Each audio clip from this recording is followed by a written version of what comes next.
We pass people on the street every day, but we don't know what they've been through or what they're going through. If you pass me on the street, you would know what I've been through or what I'm going through. In 2012, I went through a scam. The scam was done to me by my biological brother. October the 5th, we drove from Georgia. We were living in Griffin, Georgia. We drove from Griffin, Georgia, all the way to Danville, Illinois.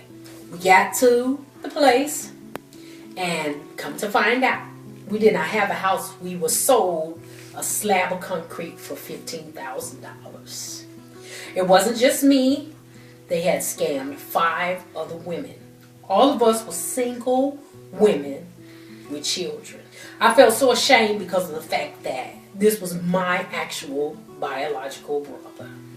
And all of us stood there. We exchanged stories of how we all got scammed, because the $15,000 was supposed to be to turn the utilities on, to turn the water on, for trash removal, all of that stuff. And it was a down payment for this 3-bedroom, 1-story house.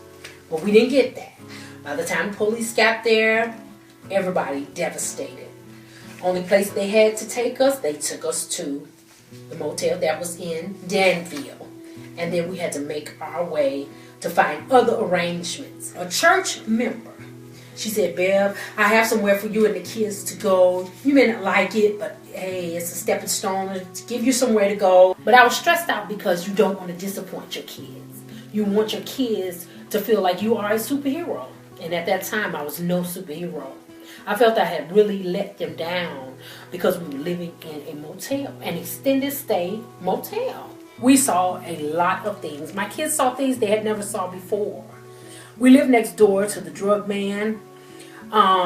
We witnessed a lady being stabbed to death.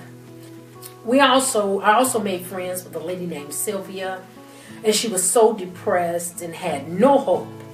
But none of us had any hope. It was me in there. I was in a room with my 2 children. Sylvia was in a room with her grandchildren. And then there was another girl in the room with 5 children. So you can imagine that none of us had any hope. We didn't think that we would ever get out of there. I felt like I had been just left alone.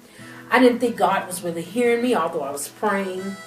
So Christmas was coming. And like I said, what happened was the police came because they had to. They had to make sure that I was not a part of the scam and that I was not lying to them.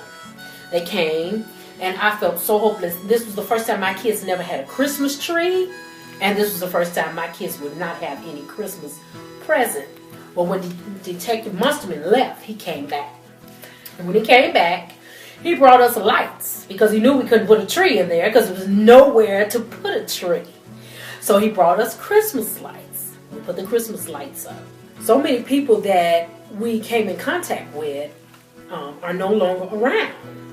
One of the young ladies that was scammed along with me, she actually committed suicide. She left 3 kids because she just could not take it. She felt that there was no hope and that we were never going to win that case. She thought that my brother, he was on the run, he was a fugitive. It took them a long time to find him. And she just felt like it was never going to be any hope. And she was never going to see the light of day. I also made friends with people in the motel. And a lot of them are no longer here. But God saw fit for me and my kids to make it out alive. The words that help us focus about Christmas and help us get toward Christmas, we always hear about joy, peace, and love. We always hear about families and happiness. And it's really amazing because when you don't have anything, you don't feel any joy, you don't feel any happiness, and you don't have any peace. So yes, this Christmas we know what love, joy, hope, and peace is all about. And we know what being born in manger and having nowhere to go, we know what all that means.